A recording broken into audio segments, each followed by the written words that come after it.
Hello everybody, today I am here to do a video talking about my 5-star prediction. So this video has been around for a while. I've done it before in the past and I probably need to do an updated version of that because I think I've read majority of those books that I talked about in that video. If you want an updated version, let me know. But I wanted to do a new one, and more particularly I wanted to do one focused on this year. I saw that Lala did it. It was a 5-star predictions 2020 edition, and I thought I want to do that as well because there's a lot of books coming out this year that I think I will give 5 stars, and I will tell you just first and foremost that there are a lot of authors I've already read and have already read books that I've given 5 stars to. So if that sounds boring to you for this video, I understand. But yeah, these are just books that I think I'm gonna give 5 stars.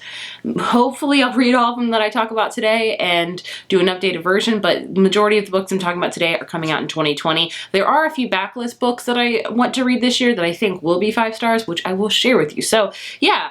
These books I'm hoping will be 5 stars. I think they will be. Time will tell when I read them. So the first book I want to talk about is House of Earth and Blood by Sarah J. Maas. This is the first book in her Crescent City series. I do think I will give this a 5 star because I am a sucker for Sarah J. Maas books. I just am. I really enjoy her Throne of Glass series. I really loved her Court of Thorns and Roses series, and this one is an adult fantasy series, and it's probably going to have a little bit more adult times, a lot more magical elements, things like that. I've heard it is a very lengthy book, so it's going to take me forever to read, but I do think I'll probably give it a 5. That's just my honest opinion.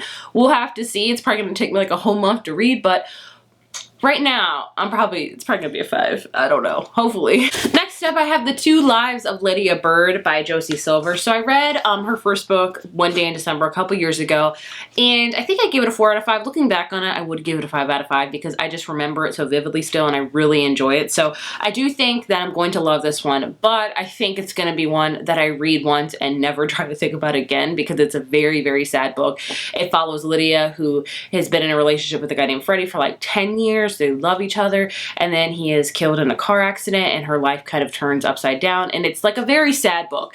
It's a book I normally wouldn't read probably because I just don't like a ton of sad books, but I love the author and I do want to really read it, but I have to prep my heart, and I do think it will be 5 stars because I think it's going to really impact me emotionally. It's going to make me cry. It's going to make me have all these feelings, and like I said, I'm going to read it like once and just never think about it again. Like it's kind of like Forever Interrupted by Taylor Jenkins Reid, which I love, but I will never read that book. So yeah, I think I'm gonna love this, but I think it's gonna be one that I like kind of look at bittersweetly because of how sad it is. Next up, we have Well Played by Jen DeLuca. I don't think this even has a cover right now. This is the second book in her series of Well Met. I don't know. Well Met came out last year. It's a romance book about 2 people that meet that kind of volunteer to Renaissance Fair. Love happens. It's a hate to love romance. This one follows another character that was in the first book, and I just loved Well Met. I really love Jen DeLuca's writing, so I do think this will probably be another 5 star for me. You'll notice most of the list I have is like kind of romance books because I love them, and those are kind of like,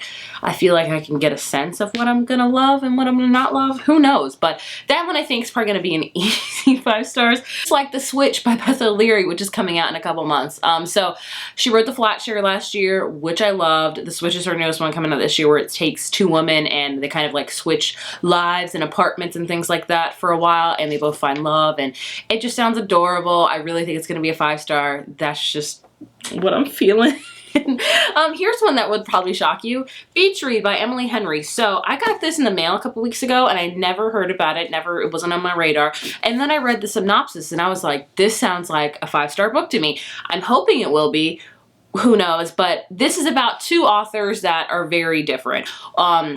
We have a character named January, who is a writer, and she writes kind of like rom-com, chick lit, things like that. Then we have Augustus, who is an acclaimed author of literary fiction. So they both are renting beach houses for the summer, and they're both neighboring, and they don't have anything in common. They meet, and they're like, oh, we're both in writing slumps. They're both having a really hard time writing their next novels. They decide, hey, let's switch genres and write each other's genres and see if that will help, like, you know, get out of our slump. So Augustus decides he's going to write like a rom-com, and January decides she's going to write a literary fiction. They go on field trips where she takes him to like all these lovey-dovey spots, and he takes her to like interview surviving members of a backwood death cult. I mean, this just sounds 1000% on my alley. It's beachy. It's about two authors switch. I mean, it just sounds amazing, and I do think this is going to be a 5-star, which shocks me because Emily Henry has written 2 YA sci-fi kind of fantasy books, or sci-fi slash contempt. I don't know, they're like kind of magical realism, if you will, and I've read one of them, The Love That Split the World, and I did not like that book at all.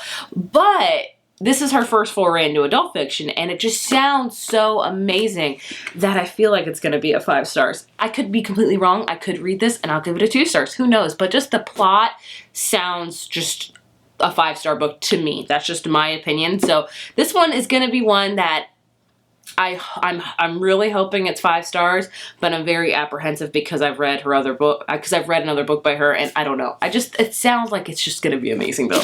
I've been gushing about it a lot because it just is so intriguing, the plot. Next one is My Calamity Jane by Cynthia Han, Brody Ashton, and Jody Meadows. This is their 3rd book in their Jane series. So it's a YA series, and each book they kind of retell the history of a famous Jane. So the first book was it, oh my goodness, was it My Fair Jane? I can't remember. Oh no, it was My Lady Jane, and it was about Jane, I forget, she was a queen for like a hot minute.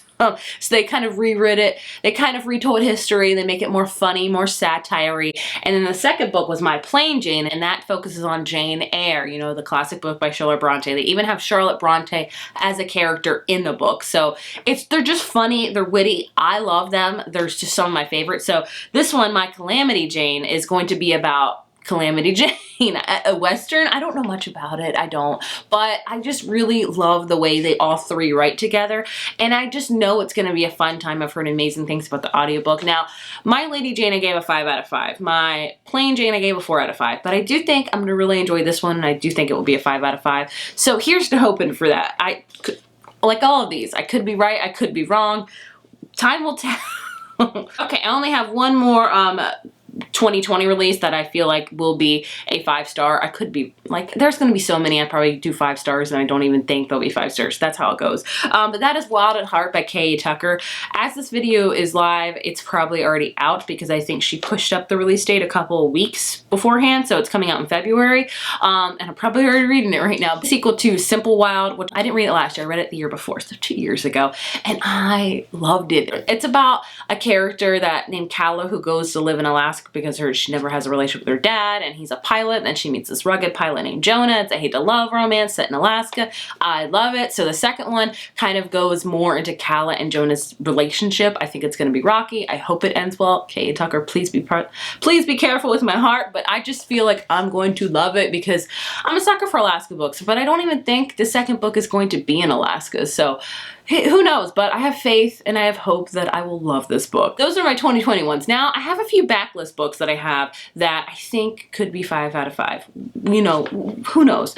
First up being Happiness for Beginners by Catherine Center. So Catherine Center is an author. She writes kind of adult romance, kind of chick litty stuff. I've read 2 of her books before, How to Walk Away, which I didn't really like, and then How to Start a Fire, and Things You Save in the Fire, which I read last year and I loved. So I went back, and she has a lot of backlist books, like I want to say 5 or 6 of them, and one in particular really stood out to me, and that's called Happiness for Beginners. So it's about this woman that decides to go like on a wild trip like Reese Witherspoon, Cheryl Strand, and kind of hike, and then she meets a guy and things fall in love. I've heard reviews say they wanted it to be more wildernessy and more discovering yourself, but it is about romance more, which I didn't like.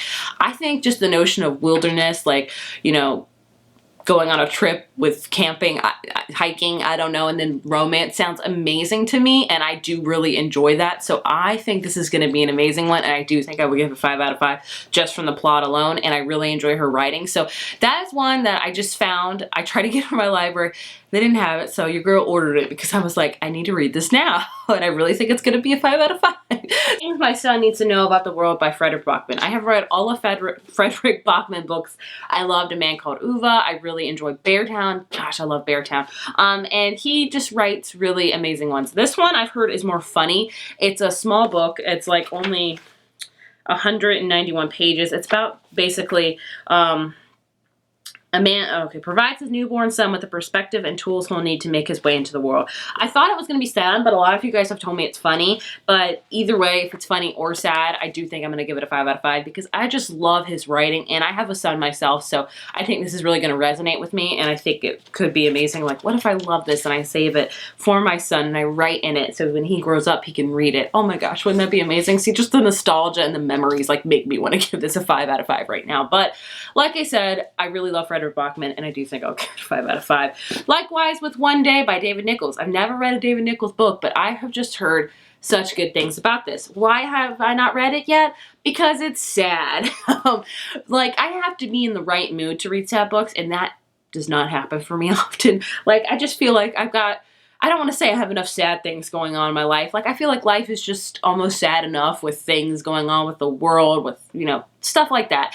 And a lot of times I kind of use books as to escape from that, whether it be with fantasy, with beautiful romantic books, whether it be with thrillers. I don't know if that's the right word to use for escape. But either way, you know, that's what I kind of do. So I don't ever, so there's not a lot of times where I want to read, let's just open up a book where it's just going to be really sad and make you cry. But some of those books are some of my favorite books of all time. Talking about The Nightingale by Kristen Hanna, talking about Evelyn Hugo made me cry.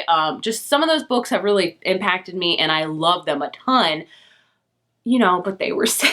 And I think this one will be that. This one is 1988. That's the year I was born. Dexter and Emma meet, and they basically they spend one day over the next several years together. So every day for like a year. No, so they pick one day in the year and they meet up, things like that, and it goes through their life. And I think it ends sadly. Have I been spoiled for this ending? I think I have. It sounds sad, but I do think I'm going to love it. But I think I'm going to need a box of Kleenex to read it. The last book I have that I think will be a 5 out of 5 is Skyward by Brandon Sanderson. This is another book I don't own. I'm getting it from the library. I've read one Brandon Sanderson book before, and that was his first book in the Mistborn series called Mistborn? I don't know. And I really enjoyed it. It's an adult fantasy, and this is his YA sci-fi series. A lot of you have read it. A lot of you have loved it. I really love his writing, and I really am hoping to love Skyward. But I have heard some not so good things about it. But I have hope for Brandon Sanderson, and I have hopes that I will give it a 5 out of 5. So yeah, those are all the books that I think that I will give a 5 out of 5 to. I feel like this video is very random and all over the place, but what else is new with my videos? But these are the books that I feel like when I look at them, like, you could be a favorite. I think you might be a favorite. And there's no way of knowing until I read them. So I will try to read all of these books I listed this year. I think I can do, and update you whether or not I was right or not. It'll be a fun video to go back and be like, you thought that was a 5 out of 5? You were really wrong. That could happen a lot. Who knows? But I would love to hear what books are coming out this year in particular that you think you are going to give a 5 out of 5 to. Did I mention some of them? Did I not? Do you have a long list of books that you're just like, these are going to be my favorite throughout the year, and I just know it? I would love to hear them down below. Please, please share them. Thank you so much for watching, and I will see you in my next video. Bye.